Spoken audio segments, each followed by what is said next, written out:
আসসালামু আলাইকুম, hey everyone, welcome back to my channel. আজ আমি আবারও একটা নতুন ভিডিও নিয়ে চলে এসেছি।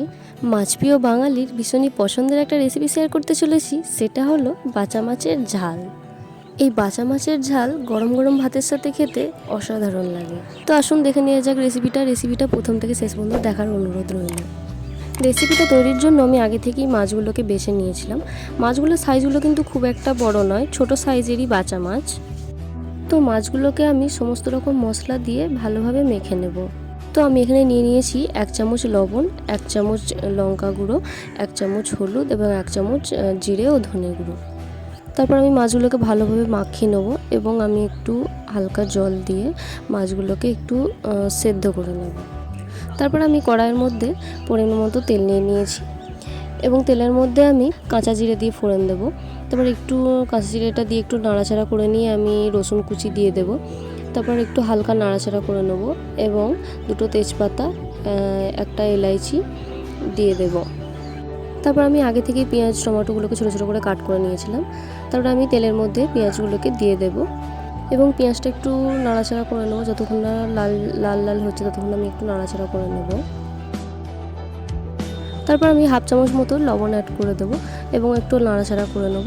তারপর কিছুক্ষণ নাড়াচাড়া করার পর আমি কাট করে রাখা টমেটোগুলো তার মধ্যে অ্যাড করে দেবো এবং আরও একটু লবণ দেবো, কারণ টমেটো আর পেঁয়াজটা যাতে তাড়াতাড়ি সিদ্ধ হয়ে। এরপর আমি কাঁচা লঙ্কাগুলো অ্যাড করে দেবো এবং একটু নাড়াচাড়া করে নেবো এবং পেঁয়াজটাকে একটু কষে নেওয়ার পর আমি 1 চামচ মতো আদা রসুন অ্যাড করব এবং একটু নাড়াচাড়া করে নিয়ে আমি সমস্ত রকম মশলা অ্যাড করব। আমি 1 চামচ লঙ্কা গুঁড়ো, 1 চামচ জিরে ও ধনে গুঁড়ো নিয়ে নিয়েছি।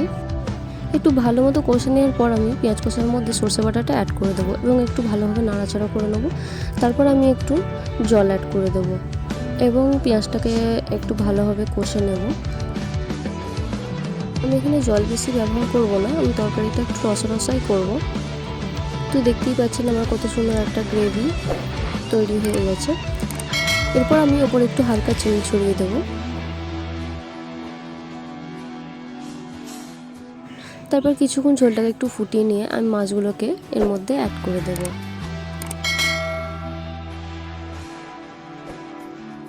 এরপর 5 থেকে 10 মিনিটের জন্য আমি কড়াইটাকে ঢাকন দিয়ে দেব। তো আমার এই রেসিপি আপনাদের কেমন লেগেছে আমাকে কমেন্ট বক্সে অবশ্যই জানিও এবং আমার ভিডিও যদি আপনাদের ভালো লেগে থাকে তো please like, comment, share and subscribe করতে ভুলবেন না।